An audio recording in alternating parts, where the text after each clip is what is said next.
1775, the American Revolutionary War began as the American colonies sought to detach from England and its oppressive monarchy. Though many reasons are cited for the revolution, one in particular sticks out as the prime cause: that King George III of England outlawed the interest-free, independent currency the colonies were producing and using for themselves, in turn forcing them to borrow money from the Central Bank of England at interest, immediately putting the colonies into debt. And as Benjamin Franklin later wrote, the refusal of King George III to allow the colonies to operate an honest money system which freed the ordinary man from the clutches of the money manipulators was probably the prime cause of the revolution. In 1783, America won its independence from England. However, its battle against the central bank concept and the corrupt, greed-filled men associated with it had just begun. So what is a central bank? A central bank is an institution that produces the currency of an entire nation. Based on historical precedent, two specific powers are inherent in central banking practice: the control of interest rates and the control of the money supply, or inflation. The central bank does not simply supply a government's economy with money, it loans it to them at interest. Then, through the use of increasing and decreasing the supply of money, the central bank regulates the value of the currency being issued. It is critical to understand that the entire structure of this system can only produce one thing in the long run: debt. It doesn't take a lot of ingenuity to figure this scam out. For every single dollar produced by the central bank is loaned at interest. That means every single dollar produced is actually the dollar plus a certain percent of debt based on that dollar. And since the central bank has the monopoly over the production of the currency for the entire country, and they loan each dollar out with immediate debt attached to it, where does the money to pay for the debt come from?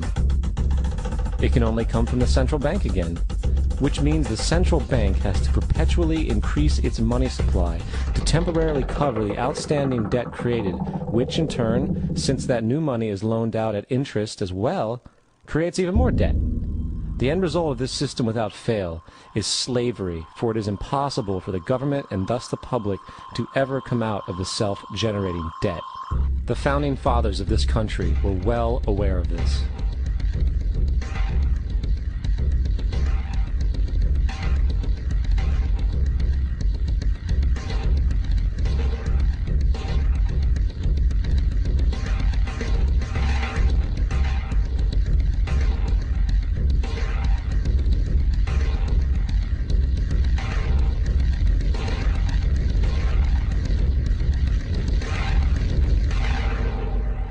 By the early 20th century, the U.S. had already implemented and removed a few central banking systems, which were swindled into place by ruthless banking interests. At this time, the dominant families in the banking and business world were the Rockefellers, the Morgans, the Warburgs, the Rothschilds.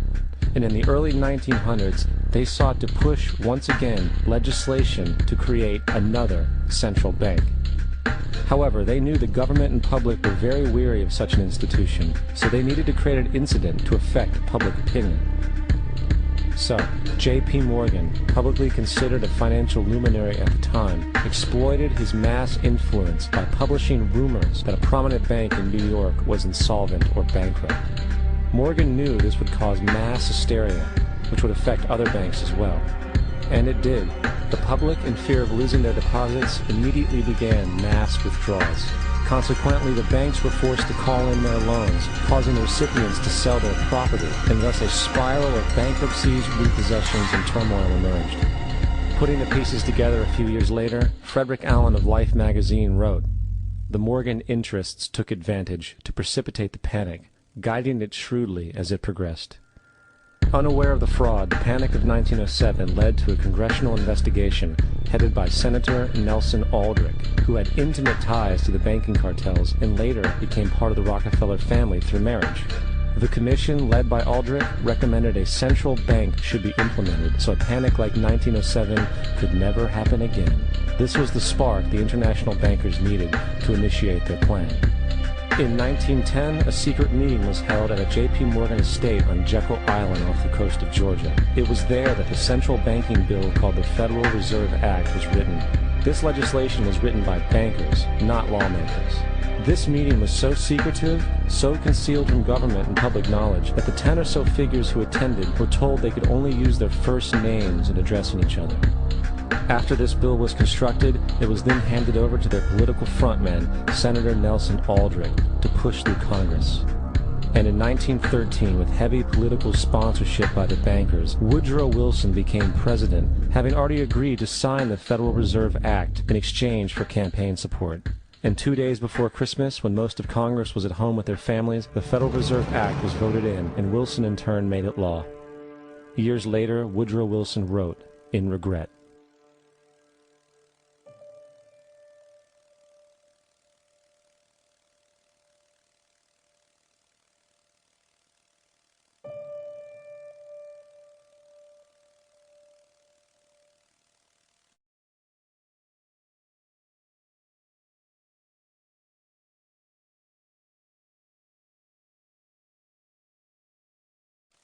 Congressman Louis McFadden also expressed the truth after the passage of the bill.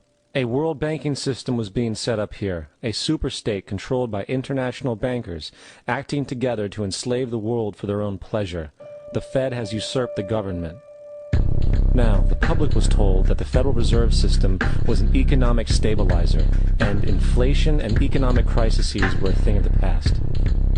Well, as history has shown, nothing is further from the truth.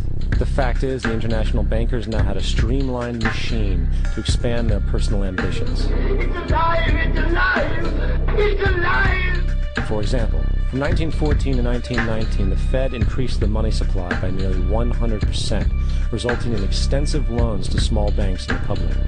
Then, in 1920, the Fed called in mass percentages of the outstanding money supply, thus resulting in the supporting banks having to call in huge numbers of loans, and, just like 1907, bank runs, bankruptcy, and collapse occurred.